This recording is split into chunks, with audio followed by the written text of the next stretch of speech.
A pobreza gruda na pele. Isso foi uma frase escrita por Robert Sapolsky, um dos maiores neurocientistas do mundo, no seu livro Comporte-se.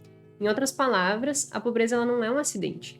É como se realmente tu entrasse dentro de uma roda e tu não conseguisse sair. Tu ficasse preso naquela condição. Diante desse entendimento, tu tem duas alternativas. A primeira é assumir isso como uma verdade e justificar o fato de seguir pobre, ou uma segunda alternativa, que é a partir disso buscar conhecimento, buscar se desenvolver, entender o funcionamento do seu cérebro e buscar ferramentas que façam que tu consiga romper com o que a gente chama de armadilhas da pobreza. Eu pressuponho que você vai escolher essa segunda alternativa. E é por isso que eu estou fazendo esse vídeo. Eu vou te explicar por que a pobreza gruda, tanto do ponto de vista biológico quanto do ponto de vista comportamental. Então, por que tu vai te mantendo nesse ciclo de não ter, né? Por que a pobreza, ela realmente é perpetuada?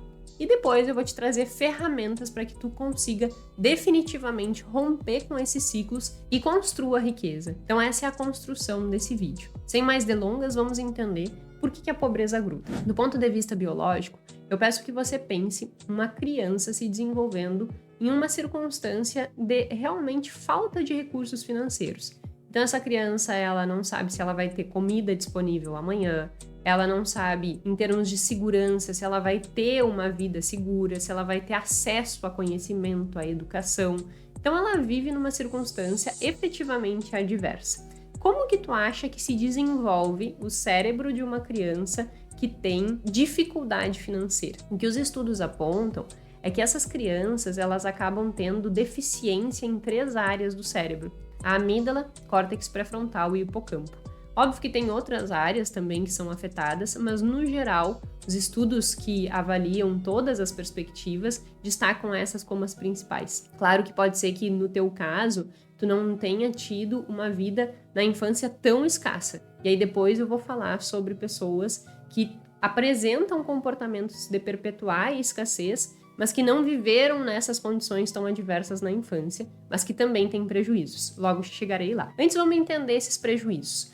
Por que isso gera um prejuízo de longo prazo? E a gente tem que agir diante desses prejuízos. A amígdala é a tua região de medo. O teu córtex pré-frontal é a tua região racional, que tu toma decisões lógicas, que tu analisa, que tu avalia alternativas. E o teu hipocampo é a tua área de aprendizado.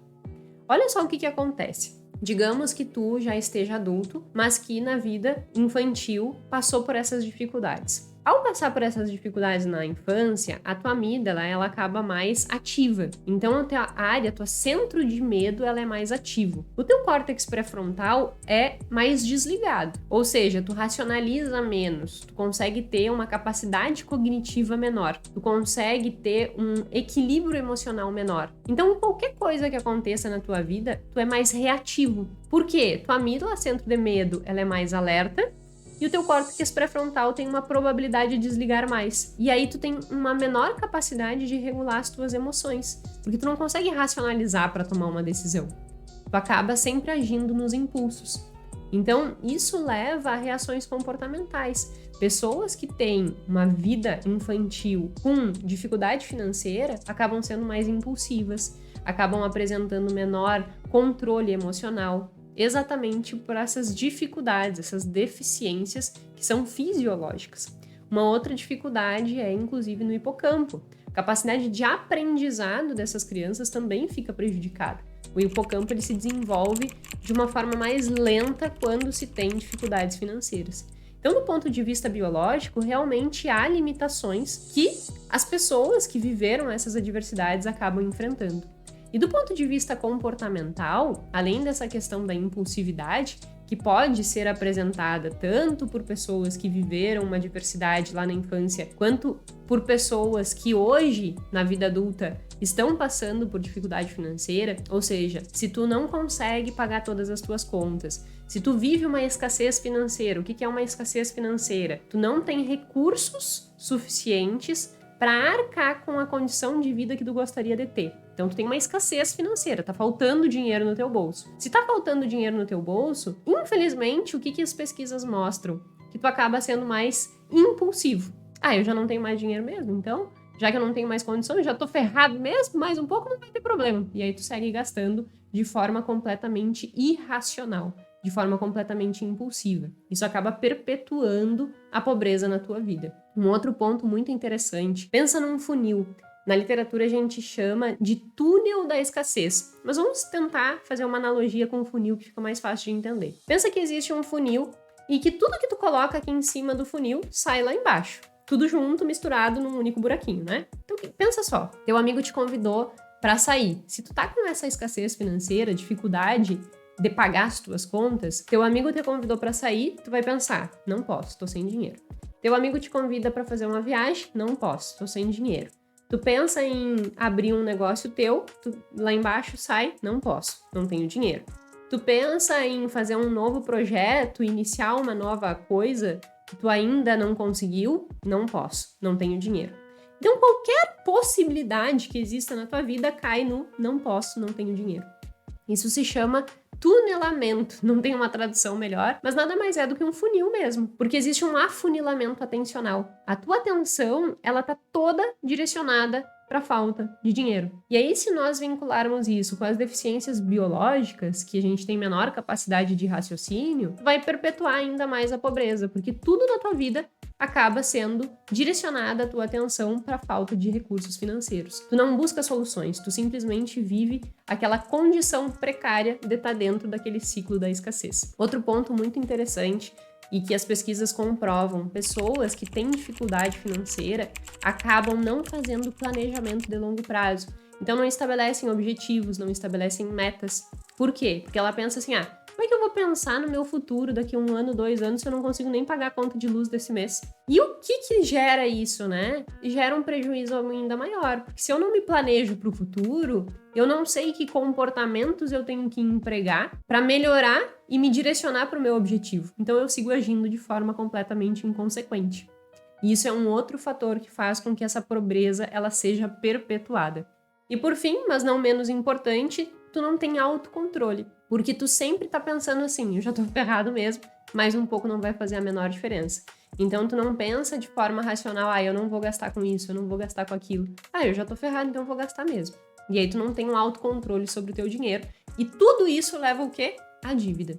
Então, todos esses comportamentos são comportamentos disfuncionais que podem ser potencializados por crianças que viveram uma infância de maior adversidade financeira, mas que também, caso você não tenha vivido na infância uma dificuldade muito grande, se você está vivendo hoje na vida adulta essa limitação de recurso financeiro para atender às suas necessidades, também pode ter esses prejuízos comportamentais. Então, tanto do ponto de vista biológico quanto do ponto de vista comportamental, existe essa condução para manutenção dessa pobreza, que é o que o Sapolsky disse, né, que a pobreza gruda. E aí a gente vai para o último ponto. Bom, eu já entendi que a gente tem uma tendência a se manter pobre. O que eu preciso fazer, então, de diferente para construir riqueza? E aí que nós vamos para as alternativas. Indo para as alternativas, eu te convido a pensar no filme, aquele filme que se chama O Menino que Descobriu o Vento. Só contextualizando um pouco, aquele filme ele trata de um menino que vive num povoado muito pobre e que eles têm lavoura. Só que eles não têm água, eles vivem em um lugar que não tem tanta água assim. E aí eles precisariam ter água de algum lugar. O menino, ele tá na sala de aula e o professor comenta sobre geradores, sobre como ter energia. E aí ele olha para aquilo e pensa assim, interessante. Se tem como gerar energia dessa forma, eu posso puxar água. E eu posso dar água para a plantação. E aí ele vai, né, a história vai se desenvolvendo, ele consegue estudar na biblioteca com a ajuda do professor, e ele monta um primeiro moinho de vento e vai mostrar para o pai dele. E diz assim, olha pai, esse aqui é um moinho pequeno que eu construí com os que eu tinha ali de ferramentas. Se eu pegar a tua bicicleta, que é o único meio de locomoção do pai, eu consigo construir um moinho gigante e a gente consegue sugar a água da terra lá de baixo e consegue regar a plantação e a gente vai ter planta mesmo sem chuva. O pai briga com o menino, diz que ele é louco, que não sei o que ele vai ajudar a carpir a horta. Tipo isso, assim, né? E aí acaba que o menino fica bem frustrado, mas não desiste. E ele segue, convence o pai, todo o povoado ajuda e eles constroem um moinho. Finalmente conseguem sugar a água do solo e a plantação acaba vindo e eles conseguem sair daquela extrema pobreza. que eu quero mostrar com isso? Várias coisas a gente pode tirar de lições aí, que são ferramentas para que a gente consiga romper com esse ciclo da escassez. O primeiro deles é esse start que esse menino teve em relação a existe uma alternativa aqui que eu ainda não estava vendo. Como assim? Na aula do professor, o professor falou sobre aquilo. E ele conseguiu se ligar que aquilo seria uma alternativa. O Daniel Kahneman, um dos maiores pesquisadores do mundo de finanças comportamentais, o pai das finanças comportamentais, ele fala uma frase no livro Rápido e Devagar, Duas Formas de Pensar, que é assim: tudo que você vê é o que há. Então percebe que o menino, ao receber aquela informação do professor, ele ampliou as coisas que ele conhecia e viu uma nova alternativa? O que eu quero dizer com isso? Essa é a primeira ferramenta que você precisa empregar para romper com o ciclo da escassez. Você não pode se restringir ao teu mundo como se isso fosse o mundo que existe e as soluções de viver na dificuldade financeira é a única vida possível. Tu precisa ampliar aquilo que tu conhece, tu precisa buscar conhecimento, tu precisa pegar estímulos que te potencializem para a vida que tu deseja, para o sucesso que tu queres.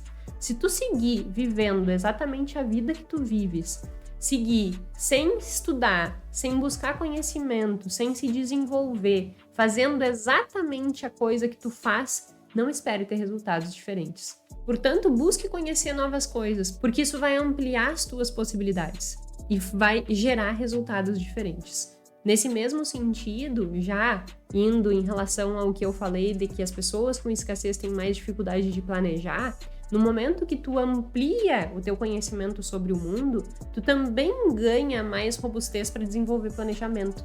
Porque como é que tu vai sonhar com algo que tu não sabe que existe? Então, desperte a tua cabeça, a tua percepção de mundo para ver o que efetivamente que tu quer para tua vida. Porque isso vai te ajudar a desenvolver planejamento. E ao desenvolver planejamento, saber para onde tu tá caminhando, tu vai saber o que tu precisa fazer hoje para alcançar aquilo que tu quer. Caso contrário, tu vai seguir tendo os mesmos resultados. Uma segunda alternativa é alterar o teu pensamento. Como assim, Jéssica? O que acontece? Nós temos uma tendência muito grande a alimentar essa sensação de escassez. Lembra que eu falei do túnel, em que tudo que entra vira não tenho dinheiro? Isso faz com que o teu pensamento, a tua mentalidade esteja toda direcionada para essa não tenho dinheiro. Então tu precisa mudar o teu pensamento. E aí a técnica é, tudo que entra aqui em cima, quando se destinar não tenho dinheiro, tu pensa, opa, preciso mudar meu pensamento. Qual é a alternativa que eu tenho diante disso? E mudar um pouco o teu comportamento e a tua atitude nessa direção. O que eu preciso fazer de diferente para construir um resultado que eu ainda não tenho? Fugindo desse pensamento automático de não tenho dinheiro. Então, agora, a partir de hoje, toda vez que vier na tua mente não tenho dinheiro, a primeira coisa que tu vai falar é, qual é a solução? O que eu posso empregar aqui de diferente? E se tu não tiver a resposta, tu vai te perguntar, bom, se eu não tenho a resposta, que conhecimento eu preciso buscar para ter a resposta? E aí a gente está usando a primeira sugestão com essa terceira. Porque daí tu vai construindo uma robustez, tanto do ponto de vista de arcabouço de conhecimento, quanto comportamental. E aí tu vai conseguir se desenvolver de uma forma diferente. E por fim, mas não menos importante, a gente entra na quarta sugestão. Não espere ser salvo por ninguém. O que acontece? Muitos estudos mostram que quando há uma distribuição de renda, né, efetivamente diminui a pobreza instantânea ali. Só que essas pessoas, elas acabam se tornando muito dependentes, inclusive do ponto de vista comportamental e de mentalidade. E aí elas não buscam soluções por si só, elas ficam sempre esperando que alguém venha salvar. Então assim, não fica esperando que ninguém venha te salvar. Aplique as 3 coisas que eu falei inicialmente, que é buscar conhecimento, que é definir os teus objetivos para saber onde tu tá indo, mudar teu pensamento, e aí assim tu não vai ficar esperando sapato de defunto, como minha mãe dizia, né? Não espere por sapato de defunto, faça a tua parte. No caso, não espere por ninguém te salvar. Tu não precisa ser salvo, você tem tudo que você precisa para romper com esse ciclo. Só que você precisa mudar a sua perspectiva. E este era o grande intuito deste vídeo.